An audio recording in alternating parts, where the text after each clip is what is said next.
Ladies and gentlemen, let's come together and celebrate our mom in the Lord, Pastor Mrs. Mercy Ayodele Balogun. Happy 58th birthday, happy mommy. Birthday, ma. Happy birthday, ma. Ẹ̀yin ijó Olúwa ilé ìwé ní Èdùmàrè ń kẹ́. Ọmọ Ọlọ́run ní jẹ́ bẹ́ẹ̀. Pastor Mrs. Mercy Ayodele. Aya Balógun ọlọ́jọ́ ìbí tí ń ṣayẹyẹ. Ìyá dáadáa. Ìdùnnú èèyàn tádà ní wáyé pọ́nlé. Akíkanjú ọmọ Olúwa tó rà àánú gbà lọ́pọ̀lọpọ̀. Ẹ kú oríire mà. Ẹ kú ọjọ́ ìbí o. Happy birthday, ma. Happy birthday ma. Pastor Mrs. Mercy Ayodele. Báńpẹ́. Aya Balógun tó nínú rẹ̀ tádà ní wáyé sì pọ́nlé lọ́pọ̀lọpọ̀ ẹ̀ lẹ́ Aya rere o. lọ́dẹ ọkọ tó tún Àádọ́ta lójú rere ọdún kò Olúwa. lérí ọmọdé. 50 years ní jẹ́ 50 bẹ́ẹ̀. years and still enjoy the grace of God wò tọ́pẹ́. Wọ́n tún rírí Ọlọ́run Ẹ kú gbà. ọjọ́ ìbí ẹ̀yin ijó Olúwa tí ń ṣayẹyẹ. Àkíkà. Ẹ ti sọdún èyí náà Ẹyọ. lọ́lọ́ Olúwa kẹ́ ẹ tún ṣẹ́ mí.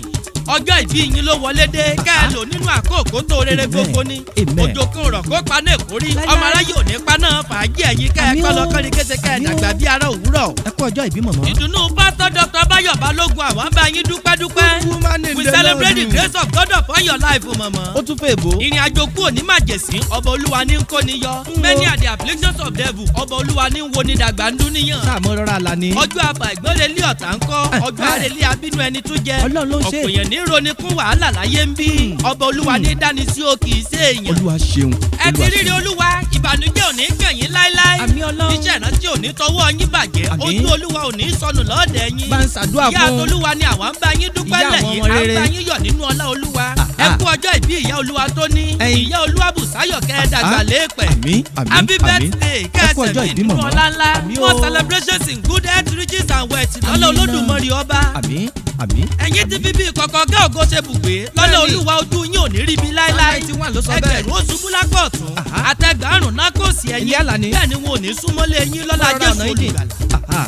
Ilé o Pásítọ̀ Mercy jẹ́ ń pè ọ́ ló kọ́. Bá ń pè é. Ó kọ́ là á pé ládéládé, ó kọ́ là á pé lóyè ńlẹ̀ bàbá Kò tó jẹ́ bí ní mi lọ́mọ. bínú. Ẹyin o. 58th birthday lẹ́yìn ń ṣe lọ́wọ́ jẹ́ bọ́ délé bàbá tó bí ọlọ́mọ wò díẹ̀. Mo jẹ́ rere Àlàní. Adúọ̀rá Ọ̀gbẹ́kìtì. lẹ̀ amákàrà sábẹ́wì jẹ́ lé Àwọn bàbá adó ní tó jẹ́ bí ọ. báwọn. Olókè méjì takọtabo lẹ́yìn ń jẹ́. Bẹ́ẹ̀ni. Òkè lábọ̀ bá gùn wọ̀lú ayé pé. Bẹ́ẹ̀ni. Èmi ìbá tètè jí.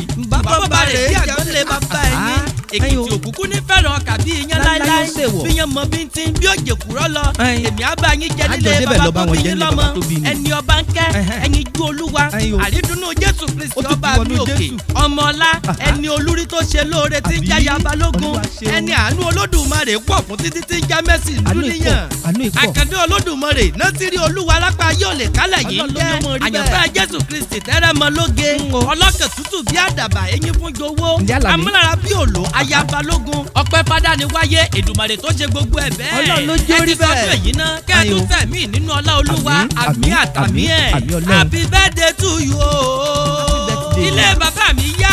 Ayọ̀. Adégbóyèga Àlàní. Ilé yánu. Àlàní Akéwì lèmi ń jẹ́. Ilé wa gangan ni bàbá gbé bí mi ọ̀dẹ̀dẹ̀ wa níyàwó mi dàgbà. Ìpàdé tún dìgbà míì o.